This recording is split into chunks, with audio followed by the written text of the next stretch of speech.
What is up, everybody? In this video, I'm going to share some thoughts that I have on creativity, and I want to open up a dialogue or discussion that we can have about this, and I want to primarily focus on the importance of having non-photography influences on what we do as photographers.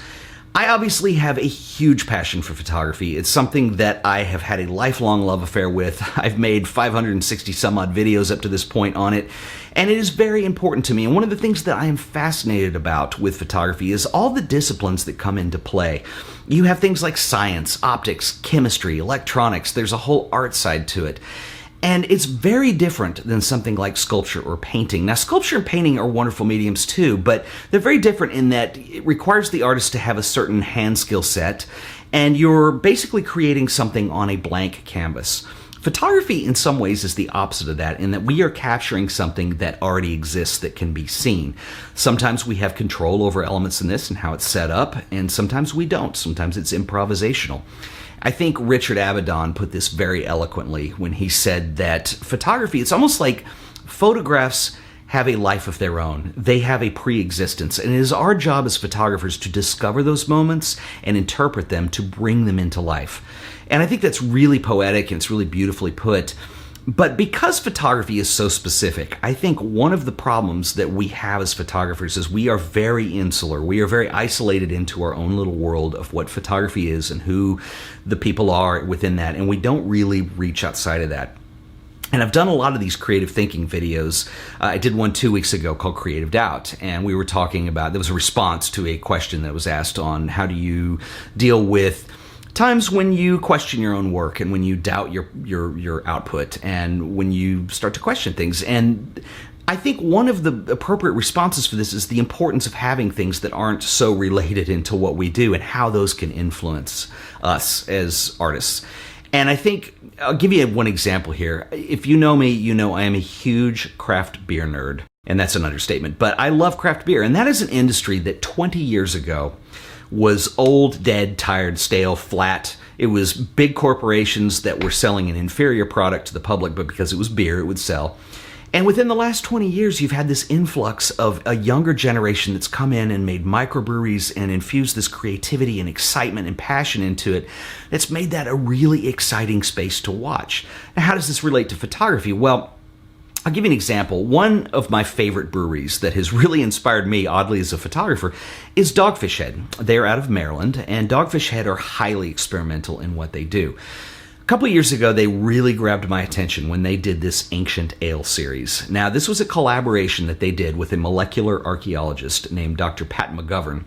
And they had several beers in this series. One was called Theobroma, which translates into Food of the Gods. And this was based off of basically chocolate that was found on pottery fragments in Honduras, which challenged the whole historical notion of who developed chocolate first? Where did that come from? And of course, it tasted nothing like chocolate, but it was that tie to the past, and they brought it up into a modern era. One of my favorite examples was a beer they did called Tahanket, which was an Egyptian-based beer. And there actually is a Netflix series called Brewmasters where you can see them doing this. But they went to Egypt and took these petri dishes that were baited to capture a yeast strain that was literally thousands of years old. Now, if you know what yeast is, it's a living thing and it's incorporated into beer. And all of a sudden, you're consuming a product that has a relationship to the pyramids of thousands of years old. It's amazing. They're taking something from the past and they are bringing it up to the present and making it of our time. And Dogfish Head are very of our time. And, you know, that's craft beer. And that's, you know, I would actually argue to say that that will be considered an art form 100 years from now. I think we'll look back at this as a time where that is something that was not considered an art form earlier that is now. And I'll give you another example, which is food. You know, again, 20, 30 years ago, chefs were not celebrities. Now they're rock stars. If you look at Gordon Ramsay or Jamie Oliver, those people are rock stars. And they have changed that industry. And now there is an emphasis and an audience for fine dining that there hasn't always been. And Another show I'm watching on Netflix right now that I'm about halfway through that has been just unbelievably inspirational to me is called Chef's Table. And I don't want to spoil anything, but I want to tell you what it's about. So this is a documentary series. You probably have not heard of most of the chefs on here. They do a different chef in every episode, and each little episode is a little bio documentary on that individual, and they go all over the world to find these people. And all the chefs are 2-3 Michelin star chefs. They know what they're doing. They have high-end restaurants. And what's interesting to me about this series, you need to check it out. First of all, several of these chefs are very much influenced by the art world. And so it's kind of the opposite of what I'm talking about right now, where I'm saying we need to find influences to bring into photography, to dig us out of ruts, to challenge our creative thinking, to inspire us, to influence us to do bigger and better things. These are chefs that look to the art world to inspire that. So whether that's Jackson Pollock or whoever that is, they're involving those influences into what they do. Now, there are two things that strike me as common threads among all the chefs that I have seen featured up till midway through season 2 where I am now. All of them, one, are represented because it's biographical. They are represented by the struggle. So they were rising in their career and they hit a point where they hit a wall and they had to start over and they had to rebuild. And it depends person to person, but some of these people had a point where they needed to find their own identity again. Sometimes it was a health issue. Now, they're different issues, but it's very common, and you realize this is something that we all deal with. The second thread that I think is interesting, that pretty much between every person in there, now these are all big-name chefs who have restaurants that are award-winning and of note, and they are all very individualized in what they do. You don't become a Michelin star chef by flipping burgers. You have to be creative, you have to have a passion, you have to be offering something completely different than anything else out there.